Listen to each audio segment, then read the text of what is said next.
ಮಾತರಂ ಗೀತೆಗೆ 150 ವರ್ಷ. ಪ್ರತಿದಿನ ಸಾಮೂಹಿಕ ಗಾಯನಕ್ಕೆ ಒತ್ತು. ಲಕ್ಷ್ಮೀಕಾಂತ್.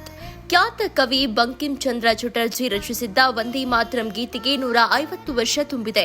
ಪ್ರತಿಯೊಬ್ಬರೂ ವಂದೇ ಮಾತರಂ ಗೀತೆ ಸ್ಮರಿಸಬೇಕು ಅಂತ ಮುಖ್ಯ ಶಿಕ್ಷಕ ಲಕ್ಷ್ಮೀಕಾಂತ್ ಹೇಳಿದ್ರು.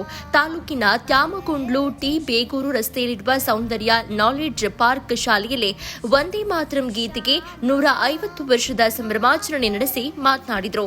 ರಾಷ್ಟ್ರಗೀತೆ ನಾಡಗೀತೆಗೆ ನೀಡುವಷ್ಟೇ ಮಹತ್ವ ವಂದೇ ಮಾತರಂ ಗೀತೆಗೂ ನೀಡಬೇಕು. ಭಾರತೀಯ ಕಾದಂಬರಿಕಾರ, ಕವಿ, ಪತ್ರಕರ್ತ ಬಂಕಿಂ ಚಂದ್ರ ಚಟರ್ಜಿ ರಚಿಸಿರುವ ವಂದೇ ಮಾತರಂ ದೇಶಗೀತೆಗೆ 150 ವರ್ಷ ಪೂರೈಸಿರುವುದು ಸಂತಸವಾಗಿದೆ. ಭಾರತಾಂಬೆ ಭಾವಚಿತ್ರಕ್ಕೆ ಪುಷ್ಪ ನಮನ ಸಲ್ಲಿಸಿದ್ದೇವೆ. ದೇಶದ ಸ್ವಾತಂತ್ರ್ಯಕ್ಕಾಗಿ ಬ್ರಿಟಿಷರ ವಿರುದ್ಧ ಕೆಲವು ಮುಖಂಡರು ಹೋರಾಡಿದ್ದಾರೆ. 150 ವರ್ಷಗಳ ಇತಿಹಾಸವಿರುವ ಗೀತೆ ಕೇಳಿದ್ರೆ ಪ್ರತಿಯೊಬ್ಬ ಭಾರತೀಯನಿಗೂ ಮೈ ರೋಮಾಂಚನವಾಗುತ್ತೆ. ಈ ಗೀತೆಗೆ ಹೆಚ್ಚಿನ ಮಹತ್ವ ನಮ್ಮ ಶಾಲೆಯಲ್ಲಿ ಕೊಟ್ಟಿದ್ದೇವೆ.